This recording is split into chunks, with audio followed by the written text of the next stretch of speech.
India में जो currently on going protest है फार्मर्स का, which is been on going for a while now, और एक इम्प्रेशन यही आता है कि जी state is dealing with the protesters in a kind of an oppressive manner. It is not a fair manner in which a state is suppose to deal with the protesters.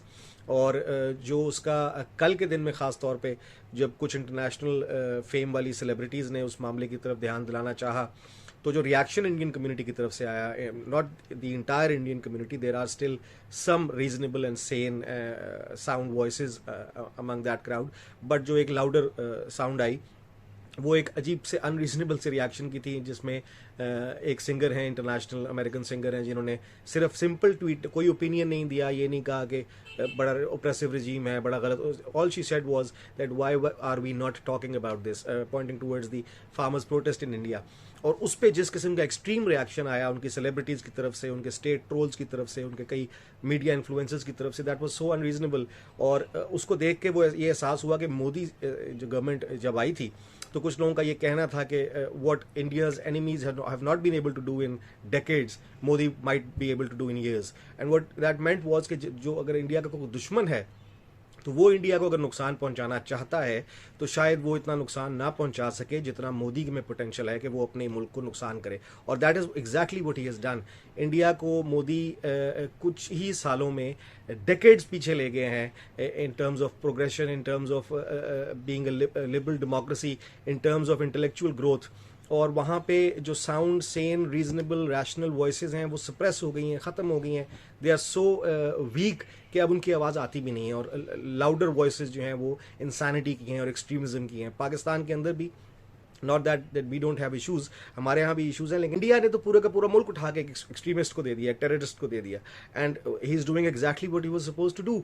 उसने extremism को rise दिया है India में, और अब extremist voices जो हैं वो वहाँ पे निकल रही हैं. My point in this video is कि बीइंग अ पाकिस्तानी, अभी इंडिया को जब देखते हैं तो यूँ लगता है कि आप एक एस्केलेटर पे हैं विच इज़ गोइंग डाउन.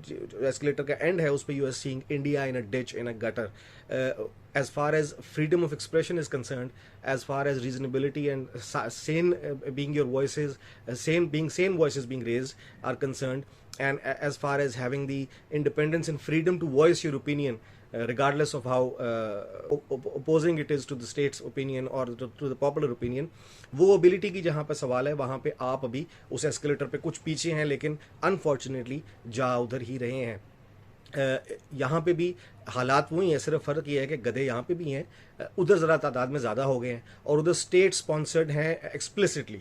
और वहाँ पे उनको इनकरेज किया जा रहा है, उनको पे किया जा रहा है, उनको हार्बर किया जा रहा है, जिस वजह से वहाँ पे जो सेन वॉइसेस हैं वो ख़त्म हो गई हैं.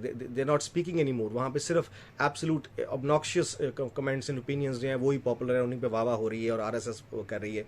हमारे यहाँ भी एक रुझान है, कम है, बहुत कम है अल्हम्दुलिल्लाह, लेकिन है. और अगर इसको रोका ना जाए तो ये भी इवेंचुअली हमें शायद उसी स्टेज पे ले जाए जहाँ पे हमारे दानिश्वर, अक्लमंद, प्रोग्रेसिव इंटेलेक्चुअल्स जो हैं वो आहिस्ता आहिस्ता खामोश होना शुरू हो जाएं. यहाँ पे भी गद्दारी का फतवा दे दिया जाता है, नेशनलिज्म को बहुत ज़्यादा कुछ लोग प्रमोट करते हैं, अनरीजनेबल नेशनलिज्म को, कि जी अगर आपकी ओपिनियन जो है वो हमारे से अगेंस्ट है और जिस ओपिनियन को हम फॉलो कर रहे हैं उसके अगेंस्ट है, तो आप सीधे सीधे गद्दार हैं. तो कोई मिडिल ग्राउंड तो है ही नहीं, आप सीधे सीधे गद्दार हैं, यूर अ रॉ agent, you're a CIA agent.